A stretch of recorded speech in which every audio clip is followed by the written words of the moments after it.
बिल्कुल। और देखिए किस तरीके से ऑपरेशन चल रहा है और कैसे अब आतंकियों को मुंहतोड़ जवाब दिया जाएगा, क्योंकि लगातार ऐसी गतिविधियां हो रही हैं। ज्यादा जानकारी के लिए, ज्यादा बातचीत के लिए हमारे साथ गेस्ट भी यहां पर मौजूद है। मेजर जनरल रिटायर्ड के सिन्हा जी हमारे साथ मौजूद है, रक्षा विशेषज्ञ हैं। सर आपका बहुत स्वागत है। और मेजर जनरल रिटायर्ड अफसर के सिवाच भी है हमारे साथ जुड़े हुए, ये भी रक्षा विशेषज्ञ हैं। सर आपका भी बहुत बहुत स्वागत है। सबसे पहले के सिन्हा सर, आपके पास में आना चाहूंगी। लगातार देखिए ऐसी गतिविधियां हो रही हैं, आतंकी गतिविधियां हो रही हैं, क्या कारण इसके पीछे माना जाए? क्या जो आतंकी है, क्या जो पाकिस्तान है, वो भारत जिस तरीके से लगातार काम कर रहा है, चाहे हम G20 की बात करें, चाहे हम घाटी में जिस तरीके से विकास हुआ है उसकी बात करें, क्या इन सब गतिविधियों से पाकिस्तान बौखलाया हुआ है और इसलिए ऐसी गतिविधियों को अंजाम दिया जा रहा है? जय हिंद मैम। देखिए, जो आपने बात में कही कि क्या भारत की सफलताओं से, खास करके G20 में, जिसमें कि चीन और पाकिस्तान दोनों को बहुत बड़ा धक्का लगा है। हमने वहाँ पर सफल आयोजन भी किए। जम्मू एंड कश्मीर के अंदर में G20 की एक मीटिंग थी टूरिज्म को लेके। उस समय भी बहुत बहुत बड़ा उन्होंने प्रहार किया था, जिसमें हमारे 9 लोगों की शहादत हुई थी। 11 अक्टूबर के आसपास की बात है 2022 में। वो हमारे प्रिपरेशन से पहले की बात है, G20 के प्रिपरेशन जो तकरीबन 1 साल चली। देखिए, जो मेरा मानना है कि हम अपने ऑपरेशंस में कहीं ना कहीं एक अपने को कहते हैं ना, रिस्ट्रेंड कर रहे हैं।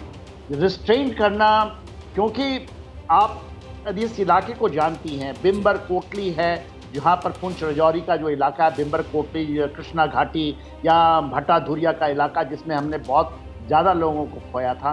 और अभी आप अनंतनाग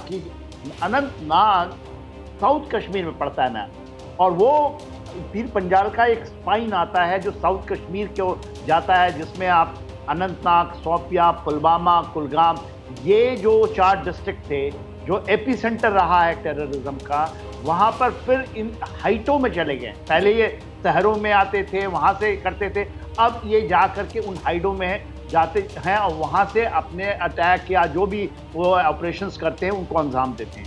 दूसरा, आपने बताया, जैसे आप खबर दे रहे हैं कि बारामूला नॉर्थ कश्मीर में, तो यदि आप देखिए तो जब ये पूरा का पूरा एक्टिवेशन है, चाहे वो आप ये LOC से लगता हुआ इलाका, LOC से लगता हुआ अभी एक्टिवेटेड है, डीपर लैंड भी, जो हिंटरलैंड हम जिसको कहते हैं, तो इसमें स्लीपर सेल, OGW और इनके ऊपर में प्रेशर हम कहें, और मगर शहादत को हम ये नहीं कह सकते।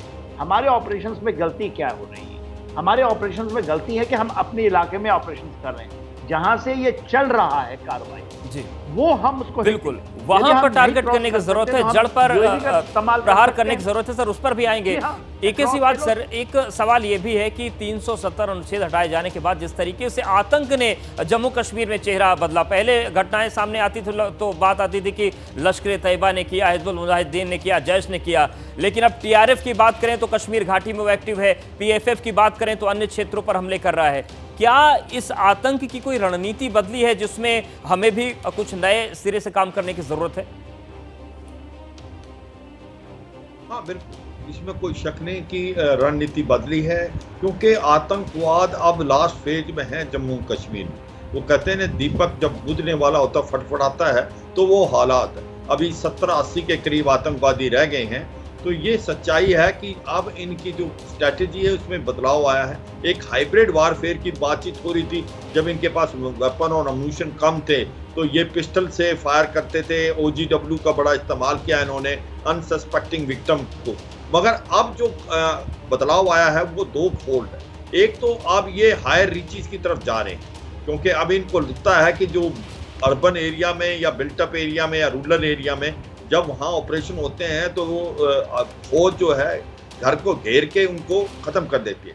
अब ये जो जंगलों में कार्रवाई हो रही है, इसमें टाइम लगता है और इसके अंदर हाइड आउट्स नॉर्मल भी हैं। एक कश्मीर में समझना चाहिए काफ़ी केव्स भी हैं। और दूसरा, अब हो क्या रहा है कि जिस प्रकार से अब यहाँ कोकरनाग का इलाका है, ये पहाड़ी भी है, जंगली भी है और इसके अंदर केव्स भी हैं, और उसका इस्तेमाल मुझे लगता है ये आतंकियों ने बनाया है। और मुझे एक शक और है कि जिसने हमें खबर दी है जिस सोर्स ने खबर दी है हो सकता है वो कॉम्प्रोमाइज हो गया हो, कुछ खबर उसने उधर भी पास कर दिया, क्योंकि आतंकवादी आपकी पहले ही घात लगाए बैठे थे और वो हायर हाइट पे थे, आप नीचे से चढ़ रहे थे, तो इसलिए थोड़ी सी कैजुअलिटी हुई है।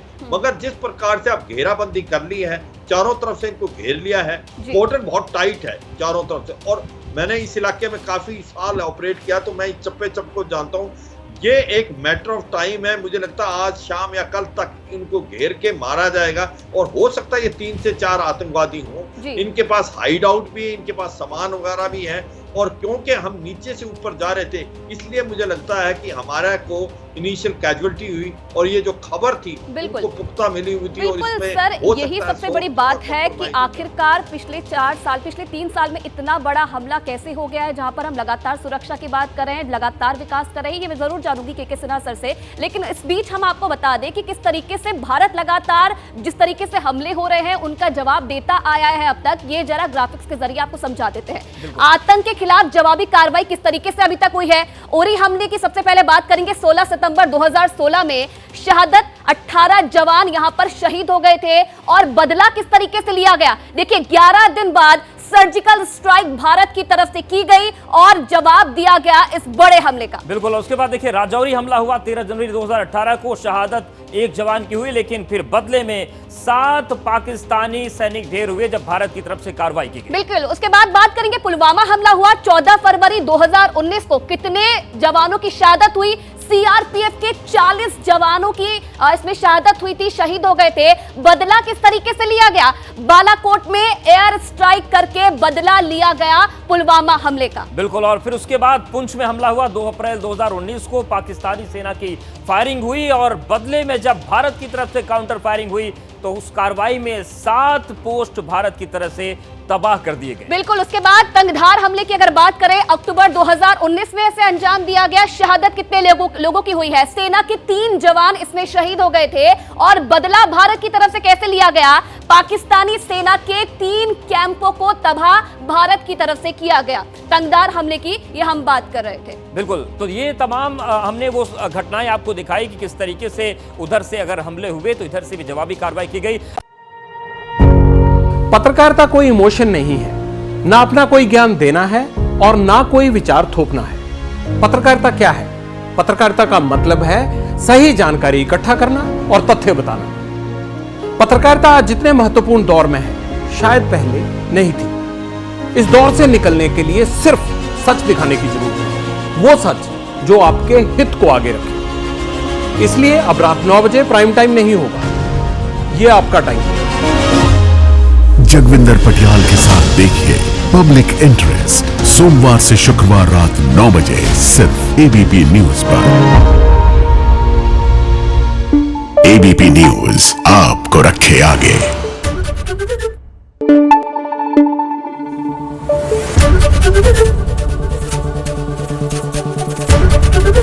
एबीपी न्यूज आपको रखे आगे।